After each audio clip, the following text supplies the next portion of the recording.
Next, we'll find the direction of the displacement vector with respect to the vector RB encoded in this angle, gamma. I will remind myself that I made an analogy that the displacement vector delta RBA is similar to C in the formula that we know, and I made a decision that RB is analogous to a vector B, and minus RA is analogous to A. I need this in order to use this formula properly. So let's start transferring the formula over here. Tan beta is equal to B is the magnitude of RB, and theta, again, theta is this angle. Make sure that you look for angle between head and head. Previously, this is the proper angle for theta in the formula, and we call it theta prime, and it's equal to 120 degrees.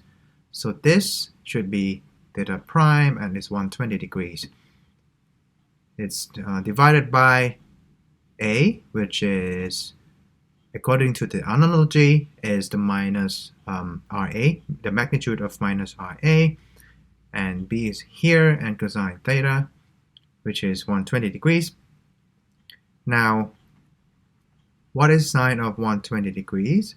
We'll use the same trick, that 120 is 90 plus 30, and if you look at the unit circle, 120 angle is here, and the sine is the y-axis and is in the positive territory, so you can easily convert it to a cosine without any negative sign. And also, you already know this, but first let's ask ourselves where the angle beta is in our picture. Now if you look carefully, in the formula, beta is here. It's the angle between a vector A and a vector C within the heads of these two vectors. So we have to find those heads, right? So A, we made an analogy to the minus RA, so its head is here, and C is the displacement vector delta RBA, and its head is there. Therefore, this angle, the angle that's made by these two heads, are here, and that is beta. And yes, it is, that is beta. So we can now pop in the number 4 for the magnitude of RB, and cosine 30 degrees now divided by 6 plus 4 multiplied by minus sine 30 degrees converted from this.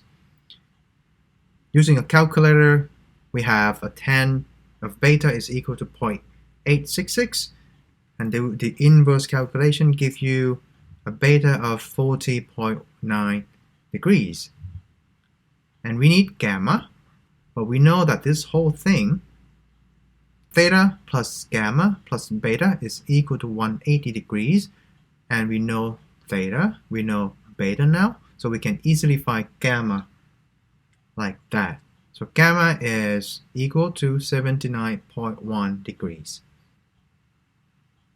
Before we move on, I'd like to make a comment that the decision that we made earlier when we made an analogy that which vector is A and which vector is B is quite important now, because beta